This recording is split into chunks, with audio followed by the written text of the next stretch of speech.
Hello, Mark. My name is Mary Chen Yinjun. My student number is 47. I'm a sophomore. The speech title is Wendy Troxel. Why schools should start later for teens. It's 6 o'clock in the morning, pitch black outside. My 14-year-old son is fast asleep in his bed, sleeping the reckless, deep sleep of a teenager. I flee on the light and physically shake the poor boy awake, because I know that, like ripping off a band-aid, it's better to get it over with quickly. Laughter.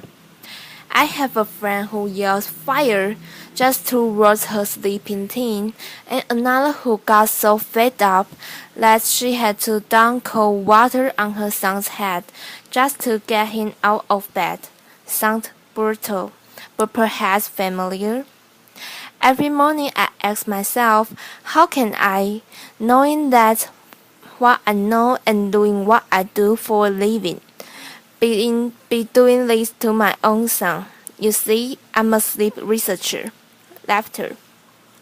So I know far so much about sleep and the consequences of sleep loss. I know that I'm depriving my son of the sleep he desperately needs as a rapid growing teenager. I also know that by waking him up hours before, his natural biological clock tells him he's ready. I'm literally robbing him of his dreams, the type of sleep most associated with learning, memory consolidation, and emotional processing. But it's not just my kid that's being deprived of sleep. Sleep deprivation among American teenagers is an epidemic. Only about 1 in 10 gets the 8 to 10 hours of sleep per night, recommended by sleep scientists and pediatricians. Now, if you are thinking to yourself, phew, we are doing good, my kid's getting 8 hours. Remember, 8 hours is the minimum recommendation. You are barely passing. 8 hours is kind of getting a C on your report card.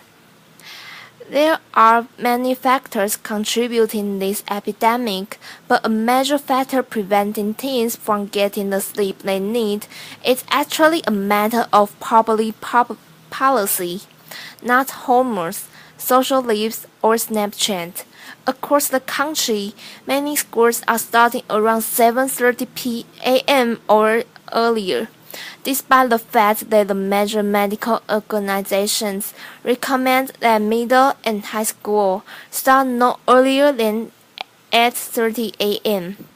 These early start policies have a direct effect on how much or really how little sleep American teenagers are getting.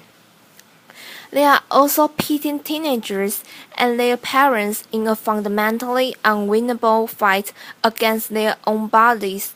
Around the time of puberty, teenagers experience a delay in their biological clock, which determines when we feel most awake and when we feel most sleepy. This is driven in part by a shift in the release of the hormone melatonin. Teenagers' bodies wait to start releasing melatonin until around 11 p.m., which is 2 hours later than what we see in adults or younger children. This means that waking a teenager up at 6 a.m. is the biological equivalent of waking an adult up at 4 a.m. On the unfortunate days when I have to wake up at 4 a.m., I'm a zombie. Functionally useless, I can think straight, I'm irritable, and I probably should be driving a car, but this is how many American teenagers feel every single school day. In fact, many of the, shall we say, unpleasant characteristics that we chalk up to being a teenager, modelings, irritability, laziness, depression, could be a product of chronic sleep deprivation.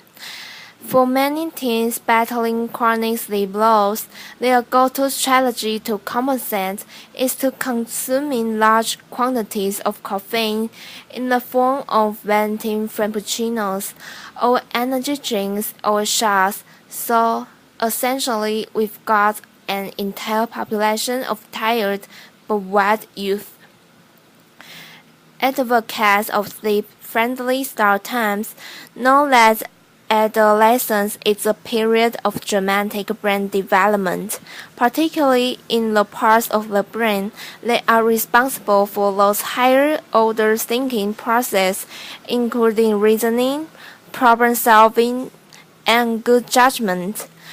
In those words, the very type of brain activity that's responsible for running in those impulsive and often risky behaviors that are so characteristic of adolescence and that are so terrifying to us parents of teenagers.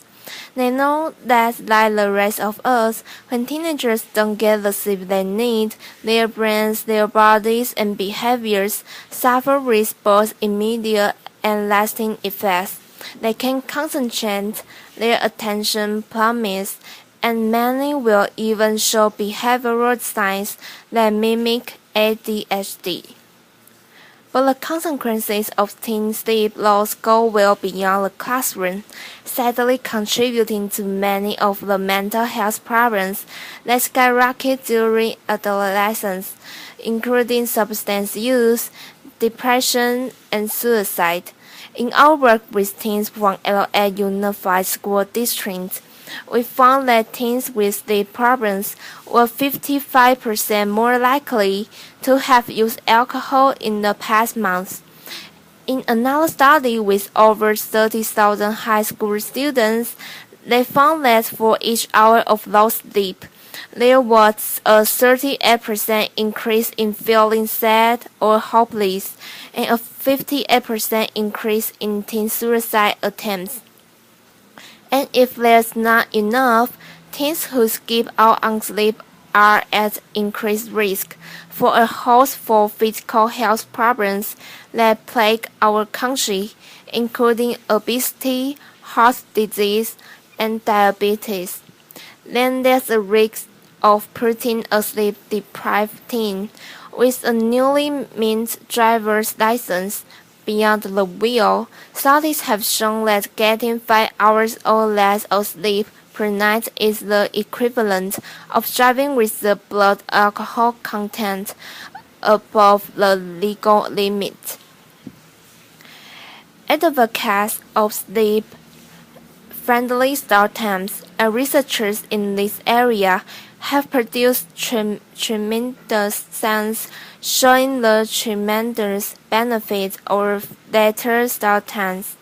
The findings are unequivocal, and as a sleep scientist, I rarely get to speak with that kind of certainty. Teens from districts with later start times get more sleep. To the naysayers who might think that if school starts later, teens will just stay up later. The truth is, their bedtimes stay the same, but their wake-up times get extended, resulting in more sleep.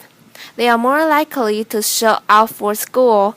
School absences dropped by 25% in one district, and they are less likely to drop out. Not surprisingly, they do better academically. So this has really implications for reducing the achievement gap.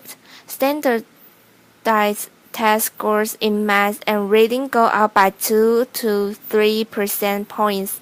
That's as powerful as reducing class sizes by 1/3 fewer students or replacing a social teacher in the classroom with a truly outstanding one. Their mental and physical health improves, and even their families are happier. Who wouldn't enjoy a little more pleasantness from our teens and a little less quickness. Even their communities are safer because crash rates go down, a 70% reduction in one district. Given these tremendous benefits, you might think, well, this is a no-brainer, right? So why have we as a society failed to hear this call? Often the argument against later start times goes something like this. Why should we delay start times for teenagers? We need to toughen them up so they are ready for the real world. But that's like saying to the parents of a 2-year-old, "Not don't let Johnny sleep, or he won't be ready for kindergarten." Laughter. Delaying start time also parents many logistical challenges, not just for students and their families, but for communities as a whole. Updating bus rules increase transportation costs, impact on sports, care before or after school. These are the same concerns that come up in district after district, time and again around the country as school start times are debated, and they are legitimate concerns, but these are problems we have to work through. They are not valid excuses for failing to do the right thing for our children, which is to start middle and high schools no earlier than 8:30 a.m. And in districts around the country, big and small, who have made this change, they found that these fears are often unfounded and far outweighed by the tremendous benefits for student health and performance and our collective public safety.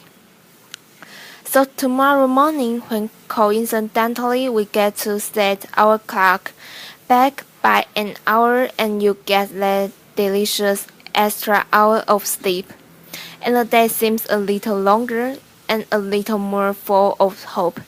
Think about the tremendous power of sleep, and think about what a gift it would be for our children to be able to wake up naturally in harmony with their own biology.